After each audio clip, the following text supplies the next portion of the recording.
Latest खबरें पाने के लिए सब्सक्राइब करिए हमारे चैनल को, दबाइए इस घंटी के बटन को, पाएं लेटेस्ट खबरें सबसे पहले।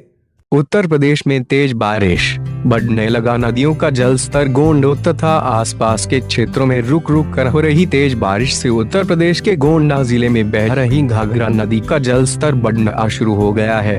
अधिकृत सूत्रों के मुताबिक जिले में हो रही बारिश से कर्नलगंज तहसील क्षेत्र के परसपुर इलाके में बह रही घाघरा नदी का जलस्तर बढ़ने लगा है। तटवर्ती एक नियामाझाव के समीप पानी के तेज बहाव से भिखारीपुर सकरौर बांध को कई जगह ठोकरें मारने से बाढ़ का खतरा बढ़ता जा रहा है। यहाँ पस्का पंचायत में स्थित भिखारीपुर सकरौर तटबंध के स्पर संख्या 4 एवं 5 से सटकर बह रही उपनाई घाघरा नदी तटबंध को ठोकरें मार रही है। बांध से सटकर तेजी गति से घाघरा नदी में जल प्रवाह होने से तटबंध की मिट्टी कटकर पानी में समाहित हो रही है। तटीय मिट्टी दरक रही है और कहीं कहीं पर जमीन में दरारें लेकर मिट्टी पानी के आगोश में समा रही है। सूत्रों के मुताबिक गत वर्ष बाढ़ विभीषिका में क्षतिग्रस्त हुए स्पर संख्या 5 की मरम्मत के लिए रविवार को ट्रैक्टर ट्राली से बालू मिट्टी की पटाई शुरू कर दी गई है। यहाँ जेसीबी एवं ट्रैक्टर ट्रॉली से मिट्टी डालकर स्पर को मजबूत करने में मजदूर जुटे हुए हैं।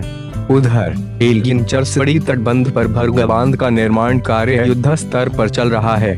इसके अलावा जिले के तरबगंज तहसील क्षेत्र में सरयू नदी और अन्य क्षेत्रों में बह रही कुआनों, टेढ़ी, बिसुही, मनोरमा नदियों समेत नाले एवं सरोवरों में भी धीरे धीरे उफान हो रही है। आपदा प्रबंधन के मुताबिक जिले की प्रमुख घाघरा और सरयू नदियों में बाढ़ की आशंका के रायसे तवोष्टिगत राहत एवं बचाव की सभी तैयारियां पूरी कर ली गई हैं। गोंडा नगर में भी नालियों की सफाई न होने से सड़कें तालाब की शक्ल में तब्दील हो गई हैं, जिससे जनजीवन अस्त व्यस्त है। उधर नगर कोतवाली क्षेत्र में सिंचाई विभाग के निकट लगे बिजली के खंभे में करंट उतरने से उसकी चपेट में आने से एक गाय की मौत हो गई।